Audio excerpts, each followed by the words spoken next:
अस्सलाम वालेकुम मुंहिंजा दोस्तो। अॼु मां हिकिड़ी मुख़्तसरनि ॻाल्हि तव्हांखे कंदुसि तसव्वुफ़ जे बारे में।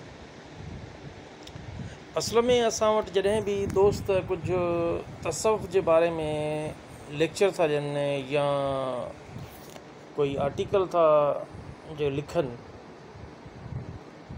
त हू सूफ़ियुनि खे ईअं पेश था कनि ॼण त हुननि जो सूफ़ियुनि जो कंहिं बि मज़हब सां तालुक़ु हुयो ई कोन मुर्गो।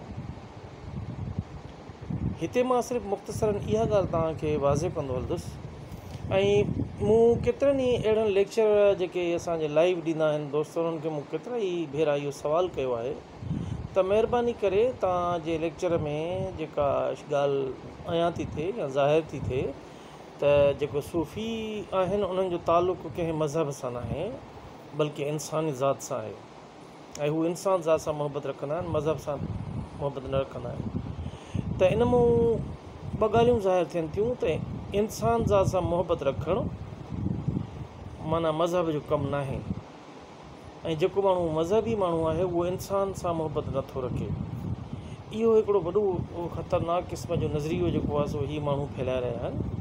त महिरबानी करे इहो क्लियर हिते मां करणु थो चाहियां त मज़हब ई असांखे इंसानियत सेखारे थो ऐं इंसान सां मोहबत करणु ऐं दुनिया जे समूरनि शयुनि सां मोहबत करणु असांखे मज़हब ई सेखारे थो।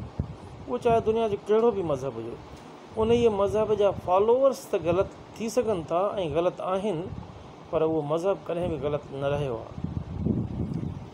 क़ुर शरीफ़ खां अलावा या नबी अकरम सल्लल्लाहु अलैहि वसल्लम जी तालीमात खां अलावा इन खां अॻु में जेके बि मज़हब आया उहे बि बिल्कुलु सचाई इंसानियत सां ऐं दुनिया जे ॿियनि जीत जड़नि सां मोहबत करण जे लाइ आया हुया ऐं सेखारिया उन्हनि इंसाननि खे।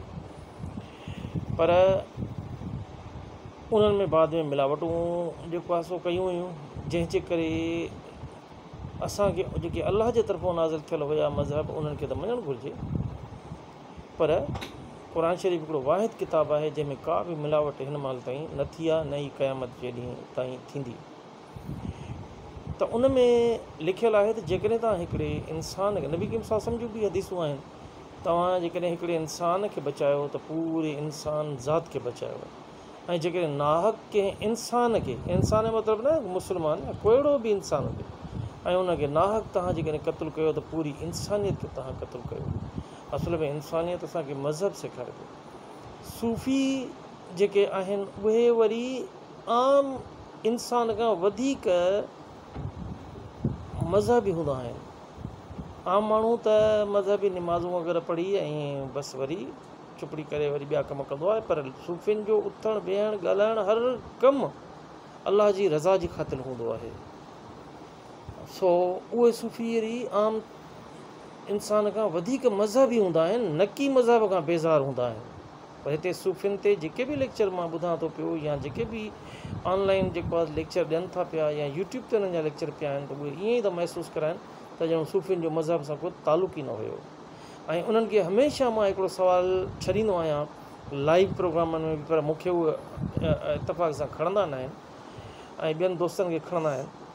मूंखे अफ़सोस बि थींदो आहे त मां उन्हनि खां हिकिड़ो ई सुवालु कंदो आहियां त तव्हां दुनिया जे कहिड़े बि मज़हब जो हिकिड़ो सूफ़ी मूंखे ॿुधायो जेको उन पंहिंजे मज़हब ते सख़्तीअ सां कारबंद न हुजे। सो इहा ॻाल्हि क्लियर तव्हांखे हिते मां करणु थो चाहियां पंहिंजे SPD TV चैनल ते, त घटि में घटि जेके अहिड़े क़िस्म जूं वबाऊं फैलाइनि था त सूफ़ियुनि जो मज़हब सां को तालुक़ु न आहे, इहे बिल्कुलु ग़लति ऐं पहिरें नंबर जा ठग क़िस्म जा माण्हू मां चवंदुसि ऐं माण्हुनि खे भुलाइण लाइ धोखे ॾियण वारा माण्हू आहिनि, पर हू इंसान ज़ात सां मोहबत नथा रखनि, उहे कंहिं ॿी शइ जे एजेंडा ते कमु था कनि वेठा, न की कंहिं हक़ीक़त सां तालुक़ु आहे हूंदो। इन्हीअ जे लाइ हक़ीक़त इहा ई आहे त दुनिया जो को बि अहिड़ो हिकिड़ो सूफ़ी न आहे जेको पंहिंजे मज़हब ते मुकमिल तौर ते ऐं पाण खे सख़्ती ॾेई बि उन ते क़ाइमु न रहे। पाण खे सख़्तियूं ॾेई बि जेको मज़हब ते क़ाइमु रहे थो, उहो ई असल में बहितरीनु सूफ़ी आहे। वॾी महिरबानी दोस्तो, ऐं तव्हां मुंहिंजे चैनल SPD TV खे सब्सक्राइब बि कयो ऐं उन में कमेंट्स बि ॾियो, ताकी नयूं शयूं नवां मौज़ुअनि सां तव्हां ताईं मां पहुची सघां ऐं तव्हांजे रायनि सां जीअं वरी शयुनि में पाण में बि इस्लाह आणे सघां ऐं नयुनि शयुनि ताईं तव्हां ताईं पहुचाइण में मूंखे आसानी बि थिए। अस्सलाम वालेकुम, तव्हांजो अमजद दुरानी।